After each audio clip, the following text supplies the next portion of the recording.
शशि थरूर का क्या होगा, ये सवाल कांग्रेस के लोग जानना चाहते हैं। वो लोग जानना चाहते हैं जो थरूर को जानते हैं या फिर वो लोग जो थरूर को फॉलो करते हैं।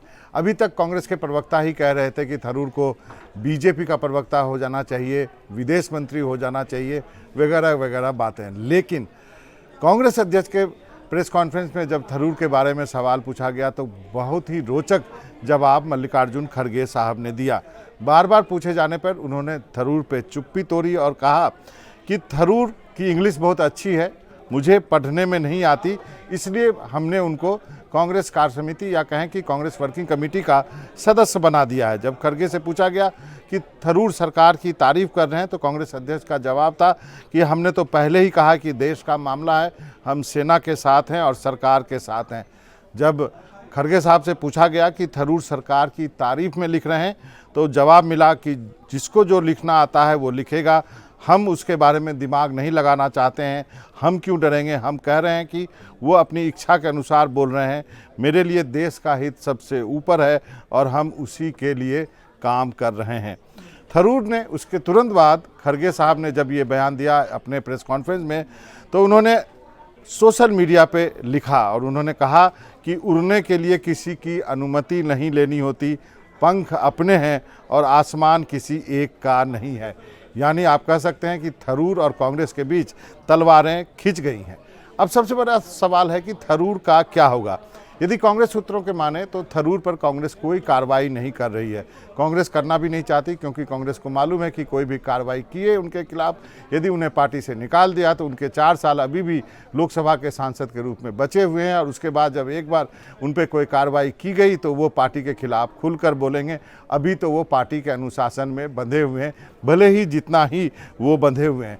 दूसरी बात, कांग्रेस को ये भी मालूम है कि मंगलवार को जो उपचुनाव केरल के नीलांबूर में हुआ है उस पर कांग्रेस ने जीत दर्ज की है और सीपीएम से वो सीट छीनी है।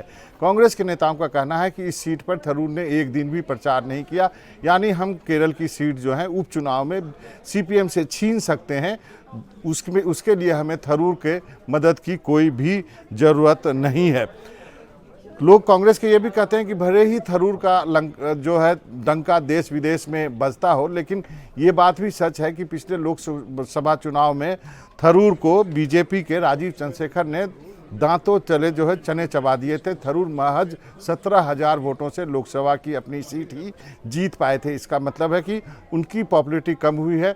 ये भी सच है कि थरूर को लोकसभा में 4% वोट पिछले लोकसभा के मुकाबले कम मिले थे।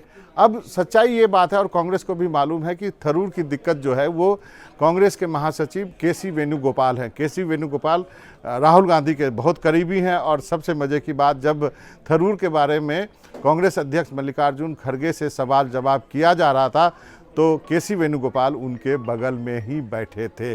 यानी राहुल गांधी से नज़दीकी, कांग्रेस अध्यक्ष से केसी वेणुगोपाल की नज़दीकी थरूर को कांग्रेस में किनारे लगातार कर रही है और ये बात पार्टी में सबको मालूम है। अब सबसे बड़ी बात यह है कि आगे क्या होगा। कांग्रेस के अंदर की सूत्रों की माने तो कांग्रेस को लगता है कि आने वाले दिनों में सरकार जो है थरूर को विदेशी मामलों में और भी कुछ जिम्मा दे सकती है। ये काम देश हित में होगा, देश के हित का काम होगा और इस पर ये गैर राजनीतिक काम हो सकता है। कांग्रेस उसी दिनों का इंतज़ार कर रही है। ये भी कहा जा रहा है कि थरूर को जिस तरह से G20 के समय जो शेरपा बनाया जाता है गणमान्य लोगों को, शायद उस तरह की कोई पदवी दी जाए। कांग्रेस उन दिनों का इंतज़ार कर रही है, उसके बाद कांग्रेस आगे का रास्ता तय करेगी। फिलहाल थरूर और कांग्रेस के बीच में अब टाई है, देखते हैं कि पहला कदम कौन उठाता है।